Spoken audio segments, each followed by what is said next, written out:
Bonjour à tous, je suis David Ignatia, ma profession est celle de Family Officer et j'officie à Nice. J'accompagne mes clients dans la gestion de leur patrimoine au travers deux piliers principaux, que sont celui des actifs financiers et celui des actifs immobiliers. Avant d'aborder le thème de ma vidéo, je voudrais vous adresser un message de résilience, car dans ce reconfinement qui nous pèse actuellement, nous saurons aller au-delà en avançant masqués, en protégeant nos proches, en étant solidaires, en consommant local. Courage! Le thème de cette vidéo a pour but de déterminer comment se constitue un patrimoine immobilier et quel type d'actifs immobiliers il convient d'acheter en fonction de sa situation personnelle, professionnelle, familiale, économique. Souvent, il m'est opposé la problématique de déterminer s'il est plus pertinent d'être propriétaire de sa résidence principale ou s'il est plus pertinent de rester locataire de chez soi et d'investir par ailleurs sur de l'immobilier de rapport.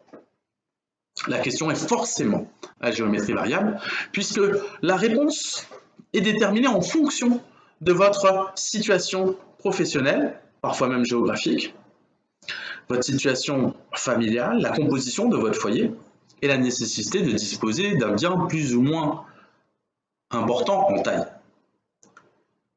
La réponse, c'est vous qui l'avez. Il est très intuitif d'acheter sa résidence principale pour ne pas avoir à subir de règles d'une tierce personne comme le propriétaire du bien, bien évidemment. Mais d'un point de vue économique, la résidence principale est pour le peu pas très productive en termes de richesse. Car seule la pierre enrichit votre patrimoine, la valorisation de cette dernière. Alors qu'un immobilier de rapport se constitue avec un argent qui n'est pas le vôtre. Car en effet, il existe deux leviers principaux pour se constituer un patrimoine immobilier.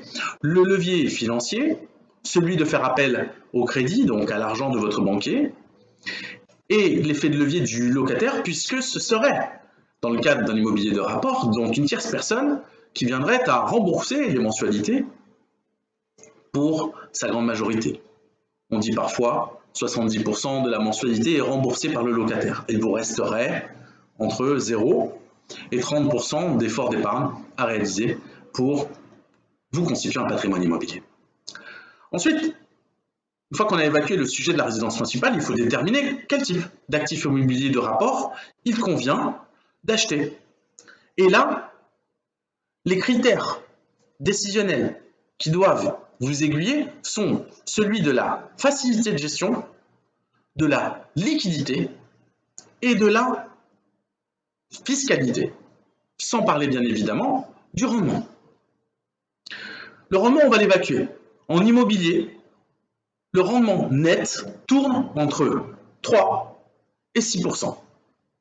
Et cette performance, elle est fonction d'un horizon de placement et, que vous le croyez ou non, elle est fonction d'un risque. Bien évidemment que vous prendrez moins de risques si vous avez un rendement à 3% net et vous en prendrez un supérieur si vous vous attendez à avoir un rendement supérieur à 6.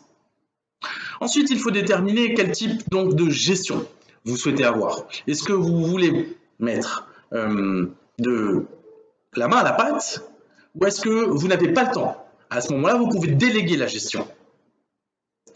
Est-ce que vous avez besoin d'un argent rapidement, soit un investissement immobilier dit liquide, ou pas? Est-ce que vous pouvez vous engager dans le temps, à plus de 5 ans, à plus de 7 ans, à plus de 10 ans? Évidemment que cela a un impact sur votre rendement. Tous ces éléments, il vous faut bien les maîtriser pour que vous puissiez vous constituer un patrimoine immobilier sereinement. Si vous souhaitez aborder ces sujets en ma compagnie, ce sera avec plaisir.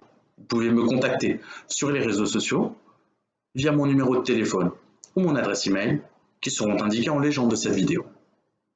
Il est utile de vous rappeler que je suis détenteur de la carte transaction et la carte de gestion immobilière, que je suis aussi détenteur d'agrément délivré par l'ORIAS en tant que CIF, conseiller en investissement financier, courtier en assurance, courtier en financement. Il me reste à vous dire à bientôt.